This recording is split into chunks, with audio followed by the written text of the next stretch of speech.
مين فينا ما يعرفش الراديو؟ مين فينا اصلا البيت بتاعه مش موجود فيه راديو؟ لحد ما التطور التكنولوجي الرهيب ده حصل الراديو فضل موجود معانا، بالدليل افتح السمارت فون بتاعك هتلاقي فيه تطبيق الراديو مازال موجود. اكيد كلنا لما كنا نروح بيوت اجدادنا بنلاقي الراديو شغال على اذاعه القران الكريم، واللي ارتبط بطفولتنا لحد ما كبرنا ولحد دلوقتي. بس عمرك سالت نفسك الراديو ده بيشتغل ازاي؟ ولا الراديو ده اساسه ايه ومين اللي اخترعه؟ لو عايز تعرف اجابات كل دي تابع الفيديو للاخر.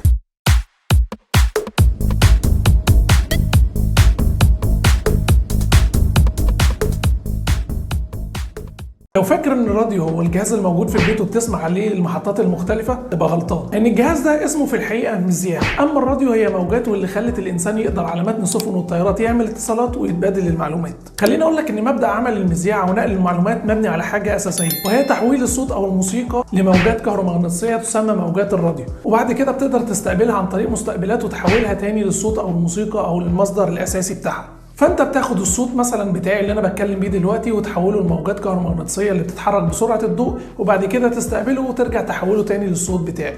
خليني اقول لك ان مخترع موجات الراديو مش واحد بعينه، برغم ان العبقري نيكولا تسلا هو بينسب الاختراع ده لنفسه، لان اول واحد قدر يعمل موجات لاسلكيه يتحكم بيها عن طريق السفن في الميه وان هي يعمل تحريك لاسلكي. لكن بيقال بعد كده في مذكراته وفي مقال انتشر بعد كده في الجرايد ان التلميذ بتاعه ماركوني سرق الاختراع ده منه.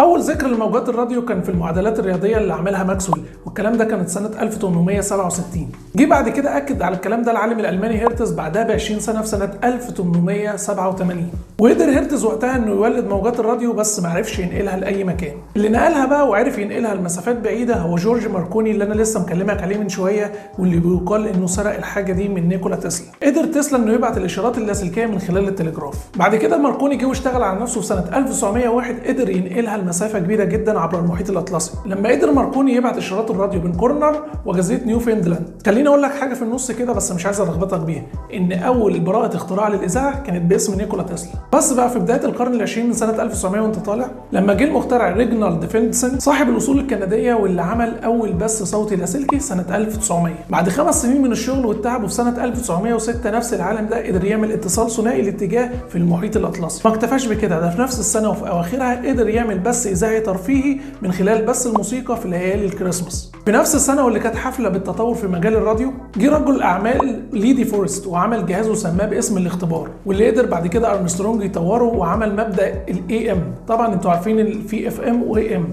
الاي ام ده باختصار انه بيقدر يضخم موجات الراديو فبيقوي الاشاره بتاعتها ويقلل الفقد في الاشاره. فضل بقى التطوير مستمر لحد ما توقف في الحرب العالميه الاولى. بعد بقى الحرب العالميه الاولى بدات المحطات الاذاعيه تنتشر بشكل كبير جدا جدا في العالم كله، لحد بعد كده ما جت امريكا وقالت هي المحطات دي هتفضل تشتغل بشكل فردي كده، كل محطه تبث على مزاجها، وعملت حاجه بتسمى الشبكه، ودي كانت فتيله الاشتعال لانشاء شركه الاذاعه الوطنيه لام بي سي سنه 1926، وكانت بتضم 19 محطه وقتها. بعدها كولومبيا عملت هيئه برضه سميتها السي بي اس سنه 1943. تسكت بقى امريكا وتهدى؟ لا، راح جايه معليه عليها وعامله شركه الاي بي سي.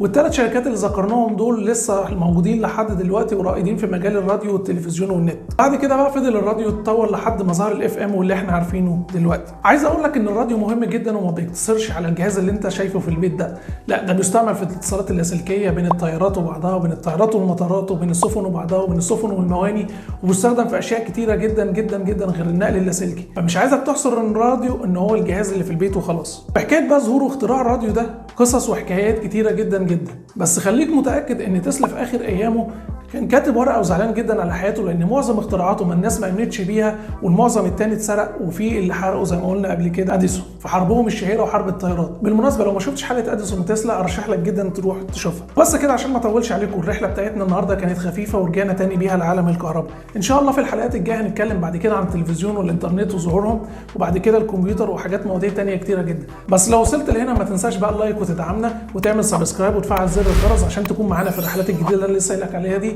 اول باول. سلام.